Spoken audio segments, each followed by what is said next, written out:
Привет всем! С вами Андрей и Ирина, и мы начинаем серию репортажей про спорт.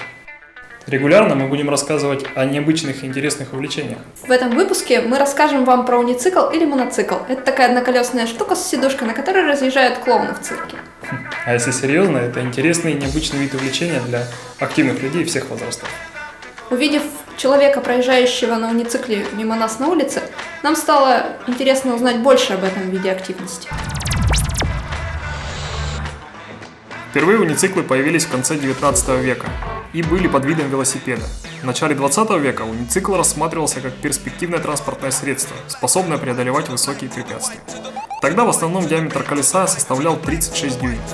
Однако из-за высоких требований к умению держать равновесие быстро стал элементом циркового искусства и исчез из массовой культуры. В наши дни унициклы бывают нескольких видов. Деление по видам основано на размере колеса уника. Кокер. Уницикл с диаметром колеса 36 дюймов. Служит для поездок на большие расстояния. 29. Уницикл с диаметром колеса 29 дюймов. Чаще всего предназначен для езды по пересеченной местности, так называемый кросс-кантри. Триал. Очень прочный, с широкой покрышкой на 19 дюймов. Служит для высоких прыжков и преодоления различных сложных препятствий. Требует большого умения и сноровки. Мы познакомились с Сергеем, который уже длительное время занимается унициклами и постоянно совершенствуется в этом направлении. При встрече он дал нам подробную информацию про уники, показал, какие есть у него, а мы, в свою очередь, попробовали прокатиться. Давайте смотреть, что из этого получилось. Привет, Сергей. Добрый день. Привет, Сергей. Глядя на все твои устройства, на все унициклы, возникает вопрос, почему ты начал этим заниматься? В интернете попадалось много роликов, как ребята катаются на унициклах, разные дисциплины, смотрел, искал, в общем, как-то заинтересовало вообще, смогу ли я научиться на нем ездить и как-то попробовать. Но в Октаву такой возможности не предоставилось, так как унициклов не смог найти ни у кого, и заказал себе свой.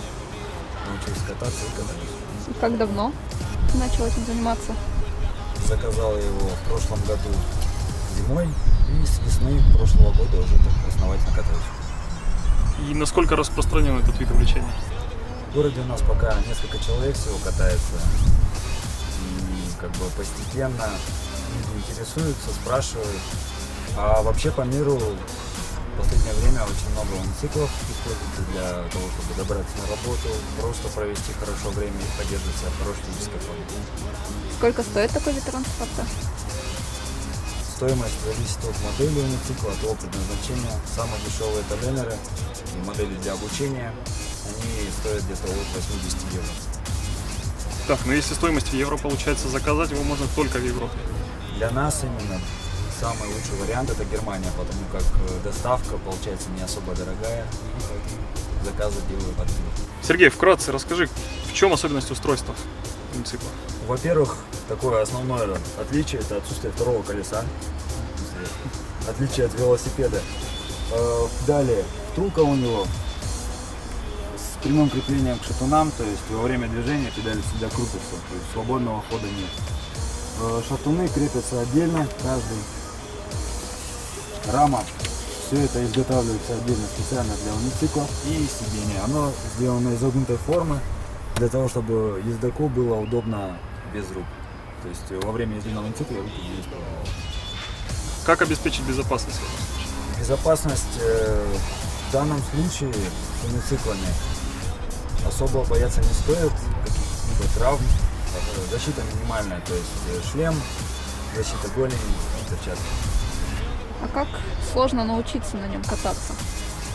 Считается, что научиться можно за 10-15 часов до свободной езды, это если тратить 1 час в день на тренировки. Как ты считаешь, девушкам сложнее научиться кататься? Это все индивидуально. Попробуй. Хочу. Ну и с чего начнем? Для начала, соответственно, нужно на него сесть. Сергей подробно рассказал нам об устройстве уницикла и показал основы катания. Мне было очень интересно, и я захотела попробовать первый. Вначале мой мозг отказывался понимать происходящее, но через некоторое время у меня стало понемногу получаться.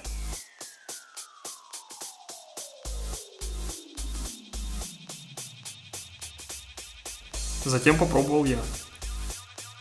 Вначале были необычные ощущения от седла с странной формой. Но я понемногу привык, и у меня стало получаться держать равновесие. Прохожие часто задавали вопрос, что это, и сложно ли на нем кататься. Несмотря на предложение Сергея, никто так и не отважился попробовать. Некоторые спрашивали, для чего мы распилили велосипед, а другие путали нас с цирковыми артистами. Занимаемся всего 1,5 часа, но Андрей уже начинает.